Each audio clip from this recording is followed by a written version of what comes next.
In this video, let's have a look at the other two areas of the hub, the FAQs and the results. So these are fairly self-explanatory. I won't spend too much time on them. First video, we looked at the knowledge bank and the sports strategies. The knowledge bank, really instructional videos of how to use bookie bashing, bankroll management variants, sports strategies, various edges that we've written up. We also have these two areas, the FAQs and the results. So the frequently asked questions, really any question that's been asked of us in support or on Discord that we thought might be asked again, so it wasn't account specific, we've logged it and we've put it on the FAQs. So perhaps if you have a question, you might want to go here and just do a Control F and put some keywords of your question in to see if it's been asked before. At the top, we've got some common questions, really for newbies and people that haven't signed up. Some navigation questions.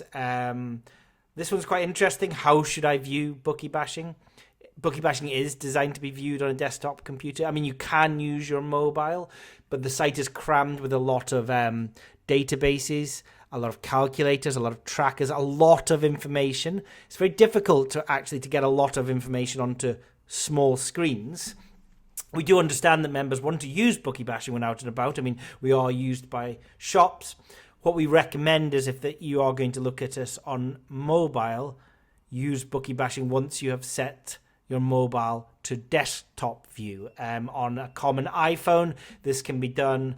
Settings, Safari, request desktop view, turn on for all sites. So, if you can use it just in normal mode, but what we find is that data gets squashed or lost off the side of the page, difficult to see, and it is quite challenging, really, squeezing everything in bookie bashing into a mobile screen. So it is best viewed on a desktop computer. We have some frequently asked questions over the bet tracker, how we derive fair odds, are the fair odds live, private bets, things like this. The horse tracker, just various questions we picked up. Can I bet on the exchange? Should I bet over 110% EV? Isn't this just arbing? Answer, no, it isn't. The golf tracker, same kind of questions have been asked there. A few more about, what do yellow highlighted golfers mean on the metrics course graph that we publish every single week. FAQs on shop coupons and betting in shops. Quite a good list on betting in shops, actually. We've sort of picked up some frequently asked questions that are asked over and over again. What does PTL stand for? How do I write out the virtual double, etc., etc. Some darts frequently asked questions, bet builder frequently asked questions, player XG early payout tracker as well. So the frequently asked questions, if you've got a question, you could either just go straight into support, ask us, you can ask on Discord, or you can have a search of this page.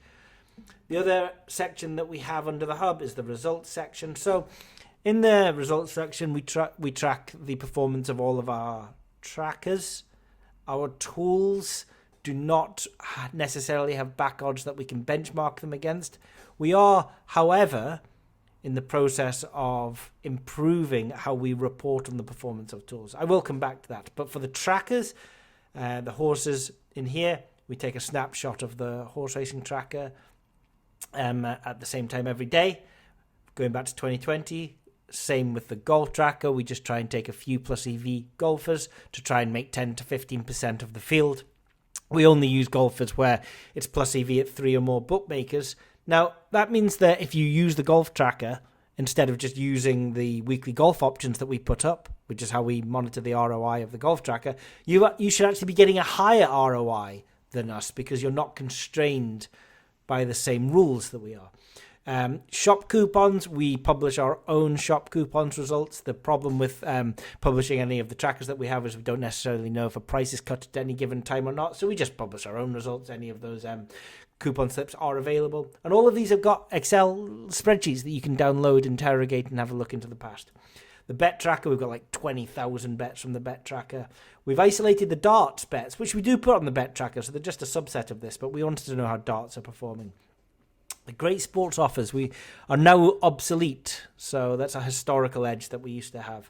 And then down here we've got some combo bets. We look at double delight, hat-trick heaven after team news and just plus EV bets only. Shots on target, now that's a tool, and as I say, we're actually going to change how we're reporting on the performance of the tools, because we actually do monitor every single line we put up in the game center, the player XG, the match XG, the detailed lines, the player stats, things like that. So we are going to make all of that data available. It just requires a little bit of building of a UX. Perhaps by the time you watch this video, that will be done. And I'm going to have to re-record the end of this video. But yeah, that is the two areas in the hub that I haven't covered, which is the frequently asked questions and the results.